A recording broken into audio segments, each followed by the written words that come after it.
January 17, 1944. South China Sea, 0347 hours. The water is black. Not the blue-black of a tropical night, but the oil-stained, predatory black that swallows light and exhales silence. Beneath the surface, 300 feet down, USS Flasher hangs suspended in a liquid void. Inside her pressure hull, 68 men breathe in shifts, slow, deliberate, conserving oxygen like miners trapped underground. The air tastes metallic. Sweat and diesel fuel and fear have a specific chemistry, and every man aboard knows its formula by heart. Lieutenant Commander Reuben Whitaker stands motionless in the conning tower, one hand resting on the periscope housing.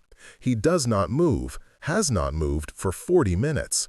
Around him, the control room crew operates in near silence. Hand signals, whispered coordinates, the soft click of valves being adjusted with surgical precision. Above them, somewhere in the darkness of the surface world, Japanese destroyers circle like wolves who have caught a scent. Then it comes. The first depth charge detonates 200 yards to starboard. The ocean itself seems to convulse. Flasher lurches sideways, her hull groaning with a sound that is almost human, a deep, protesting shriek of riveted steel compressed beyond tolerance. Light bulbs shatter, a gauge explodes in a spray of glass. In the after-torpedo room, a seaman grips a stanchion so hard his knuckles turn white as bone, and he thinks about his mother's kitchen in Ohio, the yellow curtains, the smell of bread baking on Saturday mornings. He thinks about anything except the pressure wave that just tried to crush his skull. Whitaker's hand does not leave the periscope housing. His voice, when it comes, is barely a whisper. Steady. Hold trim. The second charge is closer. This is not how the Imperial Japanese Navy expected the war to proceed. Not in January of 1944, 37 months after Pearl Harbor, when the Pacific should have been theirs by divine mandate and superior spirit. The strategy had been elegant in its brutality: cripple the American fleet, seize the resources of Southeast Asia, establish a defensive perimeter so vast that the soft, democracy-weakened Americans would negotiate peace rather than pay the blood price of reconquest. It was a strategy built on cultural assumption that a nation of individualists, of comfort seekers and pleasure lovers could not sustain the collective sacrifice required for total war. The assumption was wrong. Catastrophically, irredeemably wrong. But in January of 1944, the Japanese Naval Command still did not fully comprehend the nature of their miscalculation. They saw the statistics, the American submarines that prowled the convoy routes with increasing boldness, the merchant tonnage disappearing into the deep, the supply lines to their garrisons stretching thinner with each passing month. They saw these things, but they interpreted them through the lens of Bushido, of warrior spirit, of the conviction that superior morale must eventually triumph over superior materiel. They had not yet understood what Commander Whitaker and his crew represented. Not warriors in the traditional sense, but technicians of violence, practitioners of industrialized lethality, backed by a nation that could produce submarines faster than Japan could sink them, torpedoes faster than they could be fired, and replacement crews faster than they could be killed. The Americans brought to undersea warfare the same principle they brought to every aspect of the conflict: abundance as strategy, logistics as philosophy. The patient, inexorable application of resources so vast they bordered on the obscene. The third depth charge explodes directly overhead. Flasher drops like a stone, her bow tilting down at an angle that sends unsecured equipment sliding forward with a clatter that sounds like bones breaking. In the maneuvering room, electricians fight to maintain depth control as the submarine plunges through her test depth, past the point where the hull should rupture, into pressure realms where steel becomes as flexible as skin. The fourth charge follows, then the fifth, then the sixth. Whitaker counts them silently. Each detonation is a diagnostic tool, revealing the enemy's pattern, their search geometry, the declining accuracy that indicates they're guessing now, firing blind into an ocean that refuses to give up its secrets. After the 9th explosion, he allows himself the smallest adjustment of posture, a slight relaxation of his shoulders that his senses now, executive officer recognizes as the submarine equivalent of a smile. "They've lost us," Whitaker says quietly. But he does not order the boat to periscope depth, not yet, because the Japanese destroyer crews above are experiencing something that undermines the very foundation of their training: doubt. They have followed the doctrine precisely, executed the depth charge pattern with textbook accuracy, dropped enough explosives to shatter a city blot, and the American submarine has simply vanished. Not destroyed, not surfaced in distress, vanished. For men trained to believe in the supremacy of fighting spirit over material conditions, this is existentially troubling. The depth charges are not merely weapons, they are expressions of will, of the certainty that Japanese determination must eventually force the enemy to yield. When the ocean swallows those expressions without response, when the Americans refuse even the courtesy of dying visibly, it introduces a hairline fracture in the architecture of belief. The 10th, 11th, and 12th charges come in rapid succession, poorly aimed, increasingly desperate. The destroyer captains are firing now not with tactical precision, but with something closer to rage. The rage of hunters who have wounded prey and watched it escape into brush too thick to follow. Flasher absorbs each blast with the stoic endurance of welded steel and disciplined silence, her crew having long ago learned the submarine's fundamental lesson: patience is survival, and survival is victory. Hours pass. The ocean returns to its normal texture of silence. At 0712 hours, Whitaker orders the boat to periscope depth, and the lens breaks the surface into a dawn of extraordinary beauty, gold light spilling across water that shows no evidence of the violence conducted in its depths. The Japanese destroyers are gone, steaming east toward convoy duty, their crews filing reports that will describe probable kill, enemy submarine destroyed, mission accomplished. The reports are filed because the alternative, that they dropped 18 depth charges on a target that simply absorbed the punishment and waited them out, is unthinkable. But Flasher is not merely intact, she is hunting. In the forward torpedo room, torpedo men reload tubes with the casual efficiency of factory workers on an assembly line.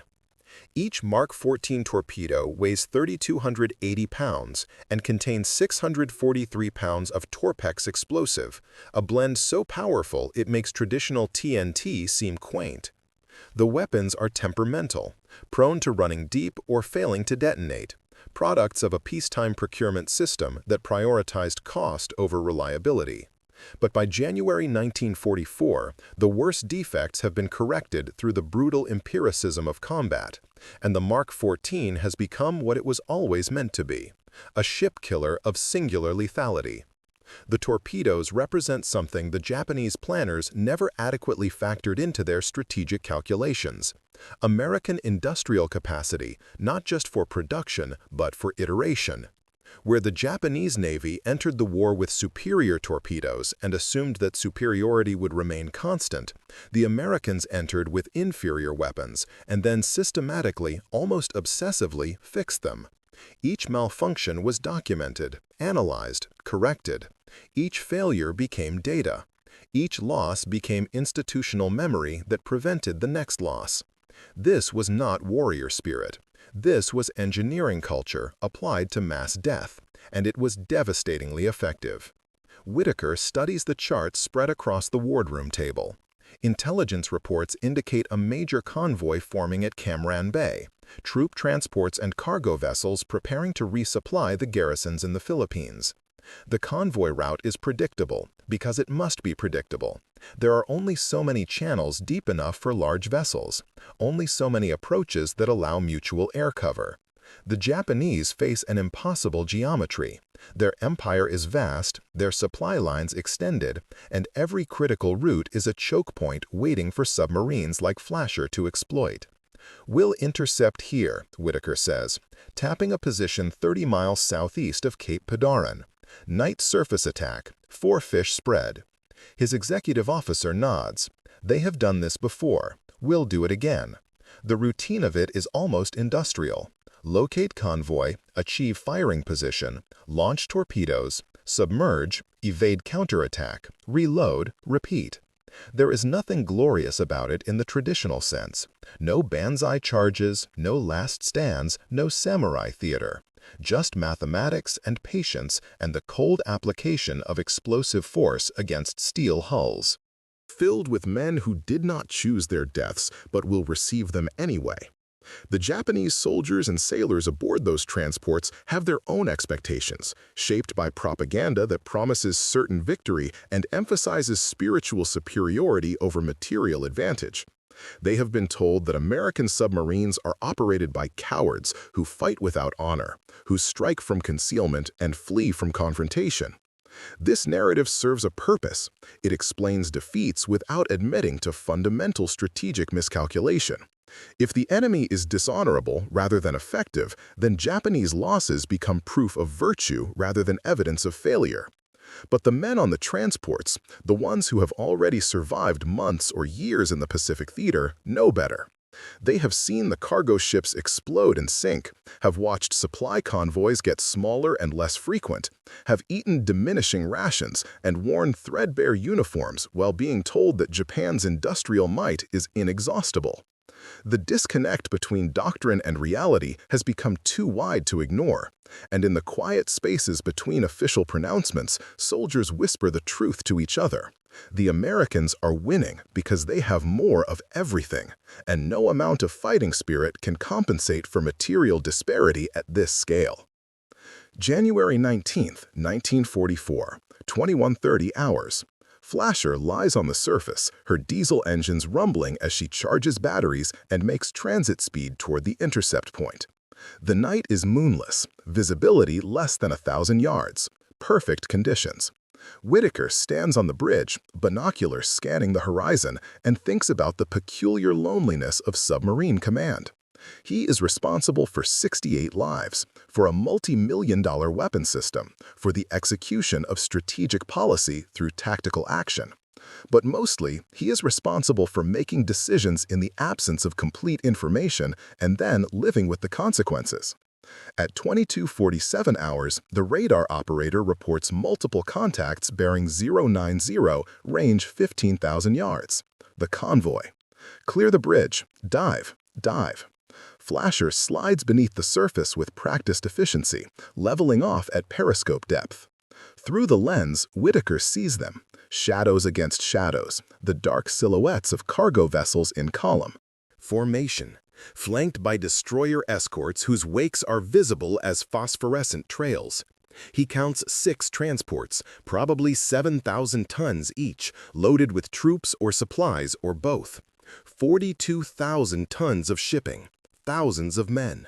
The arithmetic of naval warfare reduces human complexity to displacement and target angle. Solution ready, the torpedo data computer operator reports. Whitaker makes minute adjustments to the periscope bearing. The leading transport is broadside at 1,200 yards, a target so ideal it seems almost generous. He knows what will happen in the next 3 minutes, has watched it happen before. The torpedoes will cross the dark water at 46 knots, their contra-rotating propellers leaving minimal wake, their contact exploders primed to detonate against hulls designed for cargo capacity, not damage resistance. The explosions will rip open compartments below the waterline, flooding troop berthing spaces and holds, dragging ships down by the bow or stern depending on where the impacts concentrate. Men will be killed instantly by the blasts or slowly by drowning or catastrophically by boiler explosions when seawater hits superheated steel. Fire 1. The submarine shudders slightly as compressed air launches the first torpedo. 4 seconds later, fire 2, then 3, then 4. The weapons run hot, straight, and normal. a phrase that encompasses nightmarish violence wrapped in procedural language. 120 seconds. That is how long it takes for physics and engineering to convert potential energy into devastation. Whitaker counts the interval in his head, a habit from dozens of previous attacks. At 118 seconds, the first torpedo strikes the leading transport amidships. The explosion is visible even through the periscope, a sudden bloom of yellow fire that silhouettes the vessel's superstructure before the flame is replaced by a column of water and debris reaching 200 feet into the night sky. The second torpedo hits the same ship near the bow. The third and fourth strike the vessel behind it. Within 90 seconds, 2 transports are sinking, their hulls torn open, their compartments flooding faster than damage control parties can respond. On the decks, men scramble for lifeboats that were never intended to handle full evacuation. Some jump into water that is dark and warm and infinitely deep. Others are trapped below, in spaces where the water rises with relentless patience, where the darkness is absolute, and where death arrives as pressure and liquid and the end of oxygen. Take her deep, right full rudder, ahead full. Flasher dives and turns, accelerating away from the attack point, putting distance between herself and the inevitable counterattack. Behind her, the convoy dissolves into chaos. The destroyer escorts light their searchlights, sweeping the ocean for targets they will not find. They drop depth charges on sonar contacts that turn out to be false returns, thermoclines and schools of fish, and the acoustic ghosts of their own machinery. The explosions are visible from Flasher's position as distant flashes, irrelevant thunder that disturbs only water and fish. Commander Whitaker orders the boat rigged for silent running and allows himself a moment of professional satisfaction. 2 confirmed sinks, 14,000 tons. Mission success by any metric. But he is already thinking about the next attack, the next intercept point, the next convoy that will expose itself to the patient violence of American submarines.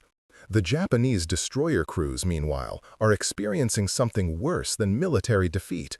They are experiencing inefficacy. They have the will to fight. They have the training and the doctrine and the spiritual conviction. What they lack is the ability to locate and destroy an enemy who operates in a medium where their advantages evaporate. The ocean refuses to respect their determination. The submarines refuse to surface and accept honorable combat. And the convoys continue to sink with a regularity that begins to feel less like warfare and more like industrial process. Inputs and outputs, tonnage delivered and tonnage destroyed. A ledger maintained somewhere in Washington or Pearl Harbor, where Japanese lives and material are reduced to statistics in a campaign of methodical economic strangulation. 24 hours later, Flasher strikes again. This time, the target is a 4-ship convoy heading south from Saigon, cargo vessels carrying rubber and tin and other resources extracted from occupied territories. The raw materials meant to feed Japan's war machine. The attack occurs in daylight, from submerged position, with periscope observations taken in brief glimpses that expose the instrument for mere seconds before lowering it back into concealment. Whitaker fires a 3-torpedo spread at the lead freighter and is rewarded with 2 solid hits that break the ship's back, literally. The vessel hinges in the middle and begins to fold in on itself, its cargo spilling into water that foams with escaping air and petroleum. The escorts respond with depth charge attacks that are accurate enough to rattle Flasher's crew, but not precise enough to cause serious damage. The Japanese destroyer captains are brave. They are skilled. They execute their doctrine with precision. But they are hunting an opponent who has mastered the art of patience, who can lie silent at test depth for hours, who can absorb punishment that would destroy lesser boats and crews, and who represents not individual heroism, but systematic technological advantage applied with industrial consistency. January 21, 1944. Dawn. Flasher surfaces into a morning of unsettling calm.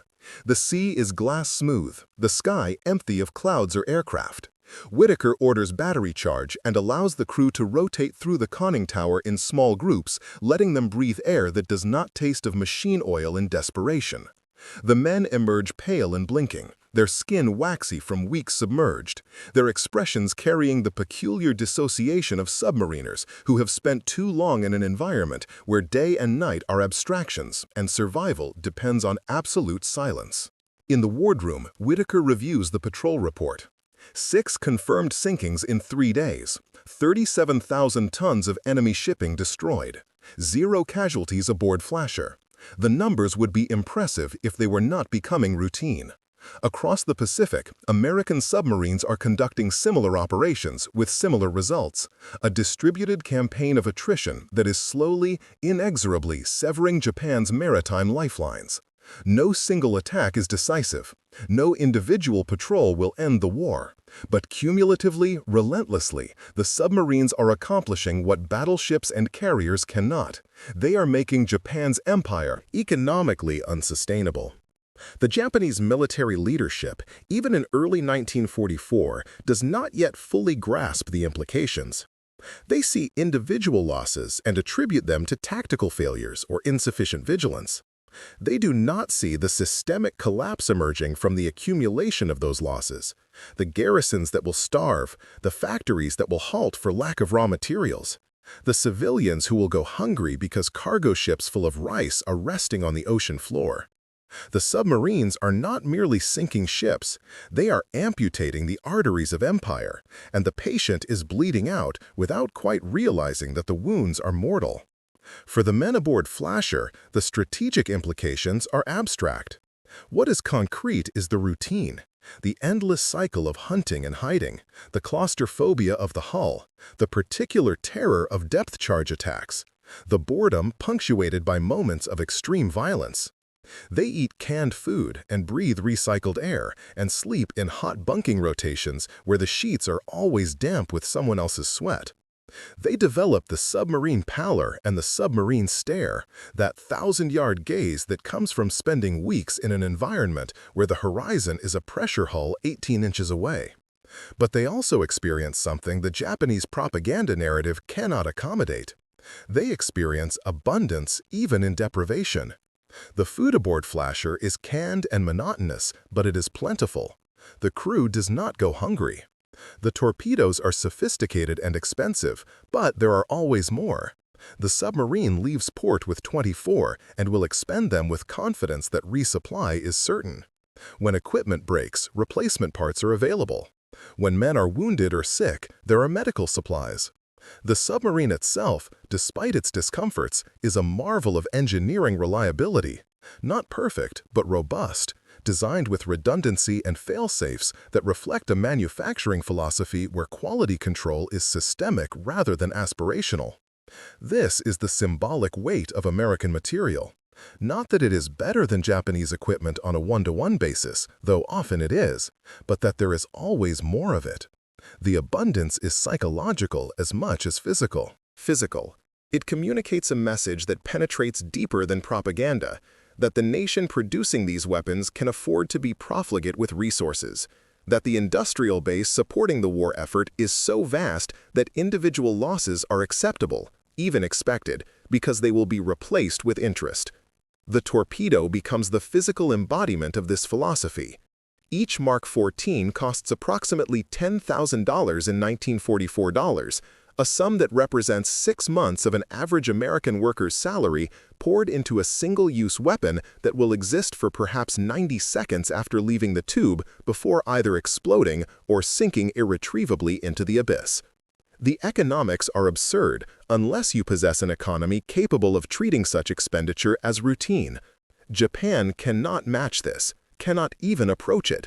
And somewhere in the calculations of their naval staff, in the quiet hours when institutional honesty is possible, they are beginning to understand that the war was lost not on the battlefield but in the factory, not by superior courage but by superior production.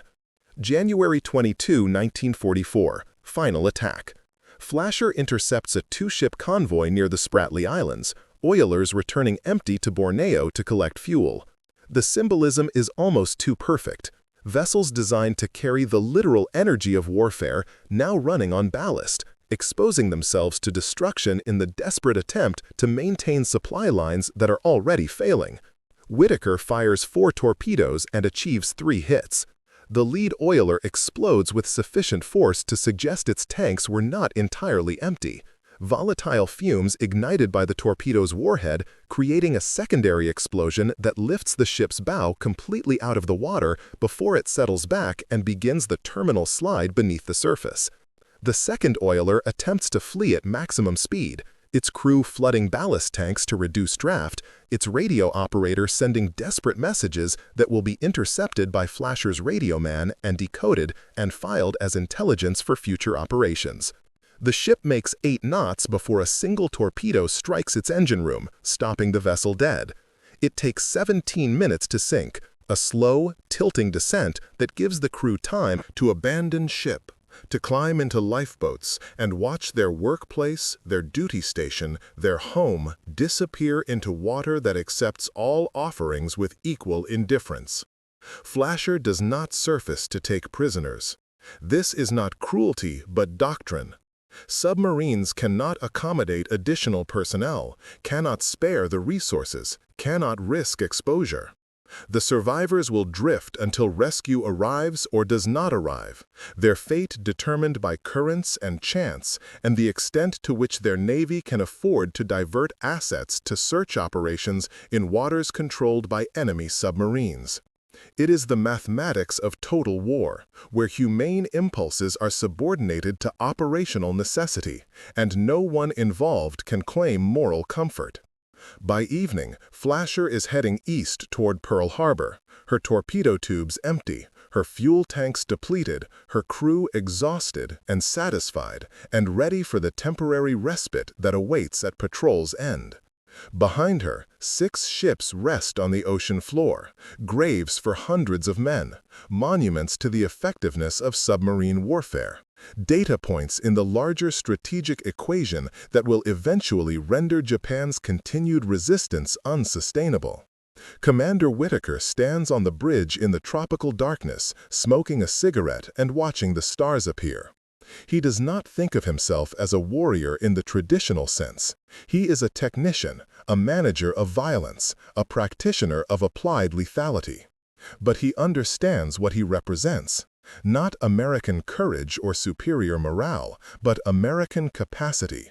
The ability to project force through technology and logistics, to sustain operations through abundance, to absorb losses and continue functioning because the industrial base supporting him is effectively inexhaustible. The Japanese destroyer crews who hunted Flasher with 18 depth charges expected to destroy her because they expected that sufficient application of will and explosive force must eventually overcome material defenses. They were operating on the assumptions of a warrior culture that privileges spirit over circumstance, that believes in the transformative power of determination. They did not account for a submarine designed and built by a culture that privileges engineering over ideology, that believes in the transformative power of reliability and redundancy, and having more of everything than the enemy can possibly match. This is the ideological chasm at the heart of the Pacific War. Not democracy versus fascism in the abstract, but abundance versus scarcity as operating principles. The United States entered the conflict with an economy that could produce submarines faster than Germany and Japan combined, could manufacture torpedoes by the tens of thousands, could train replacement crews in weeks rather than years. This was not moral superiority. It was geometric advantage, the exponential difference between industrial systems operating at different scales of capacity. And the men aboard those submarines, the ones who survived 18 depth charges and sank 6 ships in 3 days, they carried with them the unconscious confidence of abundance. They knew, without needing to articulate it, that if Flasher were sunk, there would be another boat to replace her, that if they died, there would be other crews, that the campaign would continue regardless of individual fate, because the system was larger than any single participant. This knowledge was not comforting exactly, but it was clarifying. It removed the burden of existential significance from each action and allowed submariners to focus on the technical and tactical, to treat warfare as a profession rather than a spiritual crisis. The Japanese soldiers on the transports, by contrast, were increasingly aware that their deaths mattered in ways that compounded strategic failure. Each sinking reduced available shipping. Each loss of trained personnel weakened unit effectiveness. Each convoy destroyed meant garrisons went unsupplied, battles were lost, territories became indefensible. They were fighting not just for ideology, but against the basic arithmetic of logistics, and the arithmetic was unforgiving. In the final accounting, Flasher's 3-day rampage sank 6 ships totaling 37,000 tons, a loss that Japan could not afford and could not prevent from repeating. The submarine herself survived with minor damage, her crew largely unaware of how close some of those depth charges had come, how narrowly they had avoided the catastrophic failure that would have sent them to join the ships they destroyed. Whitaker would be awarded the Navy Cross. The crew would receive letters of commendation. The submarine would be refitted and resupplied and sent back to the war in March of 1944, where she would sink more ships and survive more depth charges and continue the patient work of amputation that eventually rendered Japan incapable of sustaining empire. The deeper truth, the one that echoes beyond the specific actions of one submarine in one patrol, is that Flasher represented a kind of warfare that Japan was ideologically unprepared to counter. Not because Japanese warriors lacked courage or skill, but because they inhabited a worldview where material conditions were supposed to be subordinate to spiritual will. The American submarine campaign demonstrated, with brutal empiricism, that this worldview was false, that superior logistics defeats superior morale, that abundance is its own form of strategy, and that wars between industrial nations are ultimately won by the side that can produce and sustain force more efficiently than the enemy can destroy or replace it. The 18 depth charges that failed to sink Flasher were not merely unsuccessful attacks. They were refutations of a philosophy. They were evidence that determination alone cannot overcome the patient application of engineering competence backed by limitless resources. The Japanese destroyer crews executed their doctrine perfectly, and it was the doctrine itself that proved insufficient, not because it was poorly conceived within its own framework, but because it was conceived within a framework that misunderstood the nature of modern industrial warfare. And so the war continued. Submarines hunting convoys, convoys attempting supply runs, destroyers dropping depth charges on targets that vanished and reappeared with frustrating regularity. The cycle repeated with variations across thousands of engagements, each one a small transaction in a larger economic campaign that was starving an empire to death. By war's end, American submarines would sink 1,314 Japanese ships totaling 5.3 million tons, more than half of Japan's total merchant losses, achieved by a force that never numbered more than 100 boats operating simultaneously. Commander Whitaker and the crew of Flasher were not exceptional in their achievements. They were representative, and that was perhaps the most devastating fact of all, that what they accomplished, surviving 18 depth charges, sinking 6 ships in 3 days, was not an outlier but an expectation, not a miracle but a metric, not heroism but process.